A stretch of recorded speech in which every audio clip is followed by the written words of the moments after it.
বিপদের ওপর মহাবিপদ। পৃথিবীর দিকে কিন্তু ধেয়ে আসছে ভয়ঙ্কর বিপদ। এবার কিন্তু সবথেকে বড় খবর প্রকাশ করলো বিশ্বের তাবড় তাবড় ভূবিজ্ঞানীরা। ক্রমাগত জলবায়ুর পরিবর্তন মারাত্মক বিপদ কিন্তু ধেয়ে আনছে পৃথিবীর দিকে, যার ফলে দুই মেরুর বরফ কিন্তু দ্রুত হারে গলেই চলেছে এবং সমুদ্রের জলস্তর কিন্তু এর ফলে ক্রমাগত বেড়েই যাচ্ছে, যে কারণে সমুদ্রগর্ভে কিন্তু তলিয়ে যাবে দেশের 3টি রাজ্য। ভয়ঙ্কর বার্তার চরম অশনি সংকেত দিলেন বিশ্বের তাবড় তাবড় বিজ্ঞানীরা।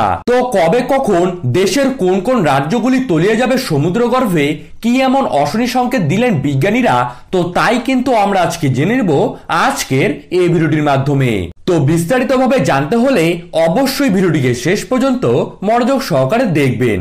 আর আপনারা বর্তমানে কোন জেলা থেকে এই ভিডিওটিকে দেখছেন তা অবশ্যই নিচে কমেন্ট বক্সে জানিয়ে দিবেন, কারণ আপনার জেলার যে কোনো গুরুত্বপূর্ণ খবরের আপডেট চলে আসলেই আমরা কিন্তু তা আপনাকে জানিয়ে দিব সবার প্রথমেই। তো চলুন ভিডিওটিকে শুরু করা যাক। সমুদ্রে বাড়ছে বিপদ, মহাবিপর্যয় ঘনিয়ে আসছে। সমুদ্রগর্ভে তলিয়ে যাবে বিভিন্ন দেশের একাধিক বড় বড় শহর।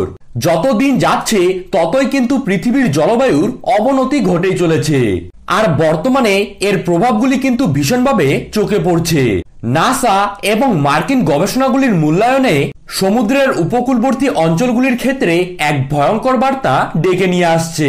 গবেষকদের দাবি, গত 100 বছরে সমুদ্রের জলস্তর যতটা বৃদ্ধি পেয়েছিল সেই জলস্তর কিন্তু আগামী 30 বছরের মধ্যে বৃদ্ধি পেতে চলেছে, যার ফলে আগামী কয়েক বছরে মার্কিন যুক্তরাষ্ট্রের উপকূলবর্তী এলাকাগুলির পাশাপাশি দেশের বিভিন্ন উপকূলবর্তী এলাকায় কিন্তু দেখা যাবে ঘন ঘন দুর্যোগ, অর্থাৎ ভারী ঝড় বৃষ্টি এবং বন্যার প্রবণতা কিন্তু দেখা যাবে। আর সবশেষে এই উপকূলবর্তী এলাকাগুলি কিন্তু তলিয়ে যাবে জলের তলায়। আপনারা কিন্তু সকলেই দেখেছেন আগামী কয়েক বছরের মধ্যেই পৃথিবীর মধ্যে কিন্তু প্রাকৃতিক দুর্যোগের সংখ্যা ক্রমাগত বেড়েই চলেছে, যার ফলে উপকূলবর্তী এলাকাগুলির পাশাপাশি বিভিন্ন গ্রাম এবং শহরাঞ্চলে কিন্তু দেখা মিলেছে ভারী দুর্যোগ। জলবায়ু সংকট মেটানোর জন্য জরুরি পদক্ষেপ নেওয়া প্রয়োজন। বিজ্ঞানীরা জানিয়েছেন সবথেকে বেশি বিপদে রয়েছে মার্কিন যুক্তরাষ্ট্র। এই শতাব্দীর অর্ধেক যেতে না যেতেই আমেরিকার ফ্লোরিডা, মেরিল্যান্ড, ভার্জিনিয়া এই বেশ কিছু শহরগুলিতে কিন্তু মধ্যম প্রকৃতির বন্যা হবে, যার ফলে ব্যাপক সম্পত্তির ক্ষয়ক্ষতির কিন্তু আশঙ্কা করছেন বিজ্ঞানীরা। যেই সব এলাকাগুলিতে এখনো পর্যন্ত বন্যা হয় না সেই সব জায়গাগুলিতেও কিন্তু দেখা মিলবে বন্যার প্রাদুর্ভাব। মার্কিন যুক্তরাষ্ট্রের পাশাপাশি ভারত ও বাংলাদেশের উপকূলবর্তী এলাকাগুলি কিন্তু রয়েছে ভয়ঙ্কর বিপদে।